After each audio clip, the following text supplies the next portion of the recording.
to my channel. I hope you've all been doing well lately. For those of you who are watching me for the first time, my name is Kayla, your friendly neighborhood DC and Marvel lover.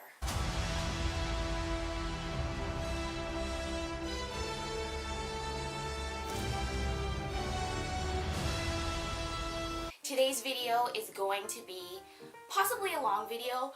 I got the chance to see Avengers Infinity War, and there's a lot to unpack.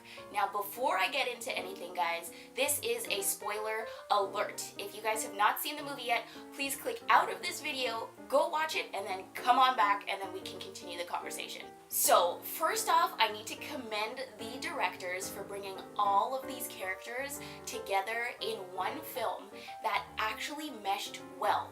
I was a little worried about seeing all of these characters interact with each other. The Guardians, the Avengers, Wakanda, okay? Like, seeing Wakanda in the frame and in the realm of the Avengers, totally awesome. Loved it, and I thought everything was very well done. Thanos. Let's talk about Thanos, okay? Thanos, we've seen a couple of times, like, you know, just sprinkled throughout some of the movies over the years, and you can see how his character has visually evolved. The first time we got to see Thanos, he was super CGI. It was super cheesy, in my opinion, but the Thanos that we see in Avengers Infinity War is out of this world. He looks real. Like, you can see his emotions in his face, the facial expressions, even though the dude is CGI, and he is an alien ultimately, but he had such human characteristics, and it was just believable. That is CGI done well. If you look at some of the baddies in other films, for example, in Justice League, the baddie, Ares, I believe, if I'm remembering correctly, it was totally cartoon-like, very CGI, and not believable. I didn't believe him as a baddie, whereas Thanos, you felt his plight. And I'm gonna say that Thanos is the best villain in the Marvel universe, hands down. I know everyone really loved Killmonger and Black Panther. Kudos to Michael B. Jordan, but Thanos is a boss. Josh Brolin did an amazing job, and yeah, I really didn't have much to complain about with this movie. I know a lot of people were saying how they thought that some of the interactions between some of the characters were not believable. They felt that some characters weren't being true to their character. I find maybe one person in particular that people might have an issue with was Star-Lord and his interaction with Tony Stark, and he was kind of doing this boyish, like, I'm better than you thing, but it's very Star-Lord in my opinion. He's kind of a guy who takes digs, he's a joker, and it was true to his character in my opinion, so I didn't see anything wrong with that. Spider-Man, guys, huge spoiler alert. If you've seen the movie, you know what happens. I don't need to say it, but that final scene between Spider-Man and Tony Stark was gut-wrenching, okay? It was believable. Man, Tom Holland, I would have shed a few tears for that. Like, that was a definite, like, you know, tearful moment. He did not want to go, and it was very hard to watch. This movie is dark. It's, in fact, the darkest movie in the Marvel universe from what we've seen, from Thor to Iron Man to Spider-Man. Most things have been super playful, even though there's been a baddie that basically can ruin the universe. Always, it was always this lightheartedness, we're gonna fix it at the end type of situation. In this movie, we do not get that. There was no, okay, the Avengers at the last moment will solve everything. It did not happen. The Avengers are done so. And if you notice, the only people who are left over seem to be the original Avengers cast. Everyone else kind of just disappears, literally. They disappear. And what was interesting was when I watched the movie, this was the first Marvel film that I found that people just got up and left. They did not wait for the end credit scene. I mean, most people did, but there were quite a few people who got up and I think they were in shock and awe of what just happened. I'm sure they were thinking to themselves, like, what did I just watch? And it's not in a bad way. It's not in a bad way. I think the shock factor is good. We waited 10 years for this, and it was 10 years of this. We know that something's gonna come to an end. Some people are gonna die. This might not be the outcome that we want and like, but it's realistic. You can't always win in this situation, and I appreciated that. I really did. In terms of the punchlines and all that stuff that happened, I mean, between Groot and, say, Steve Rogers, I thought that was hilarious. Doctor Strange and Spider-Man, hilarious. I thought that all of the interactions between everyone were great, and they meshed well. The only person I actually missed in this film was Ant-Man, and I know some of you are gonna say, okay, it makes sense that he's not in the film, and my only explanation for that is that I think that he's off filming the Ant-Man movie, so he couldn't necessarily be in this movie, but I missed Ant-Man. I missed his quirkiness and his silliness, so I wanted to see that. But I mean, overall, I did get to see all of the characters I wanted to see.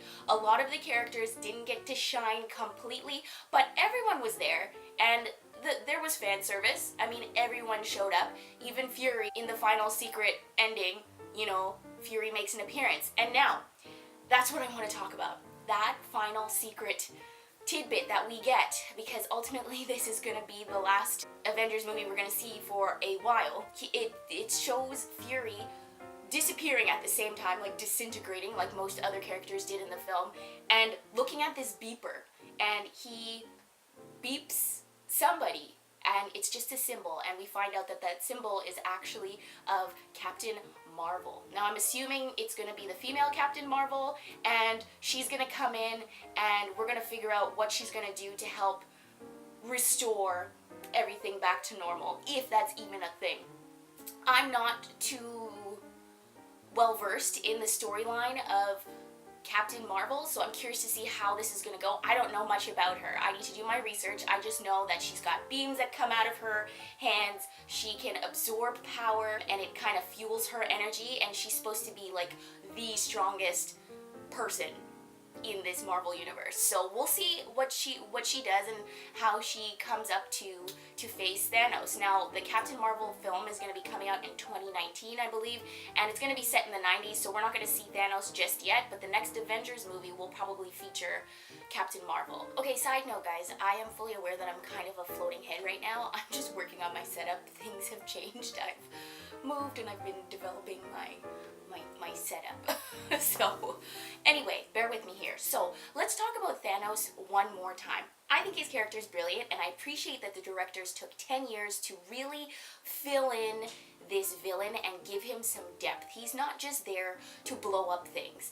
His madness has reason.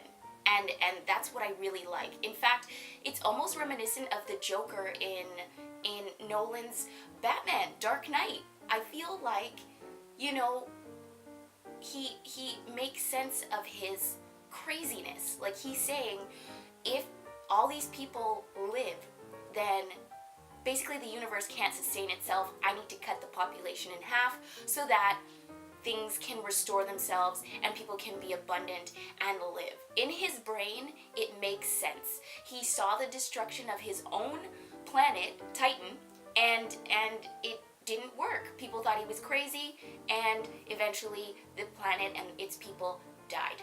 So to me, it makes sense, even though it's this creepy, maniacal thing to do and say, but it makes sense. You know what I mean? So I appreciate that from a villain. Him sacrificing Gamora and his love for Gamora is very interesting. You felt it.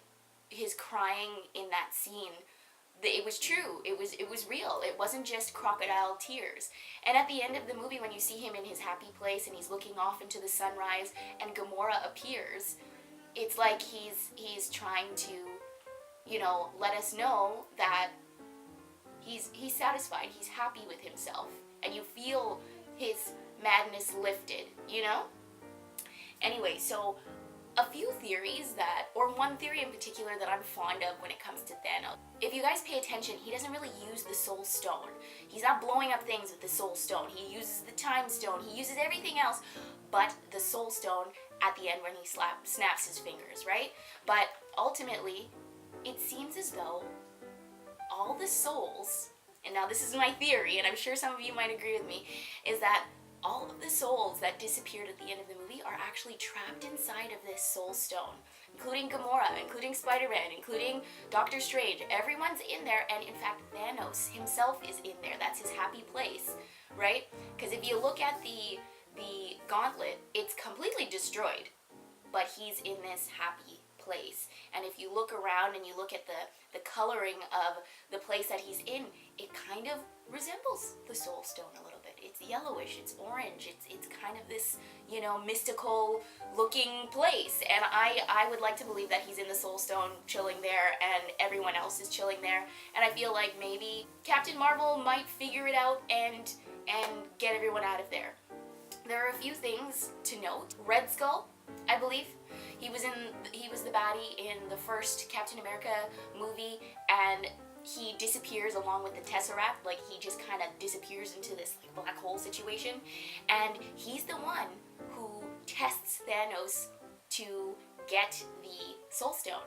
And I thought that was really great. I thought that was a great tie-in with Captain America and that character, ultimately, because he just disappears, which I thought was silly in Captain America, because like, it's like, okay, the bad guy just kind of vanishes into nothing and that's it. Cool, whatever. But I like that connection with Captain America and Red Skull and Thanos, so that was cool.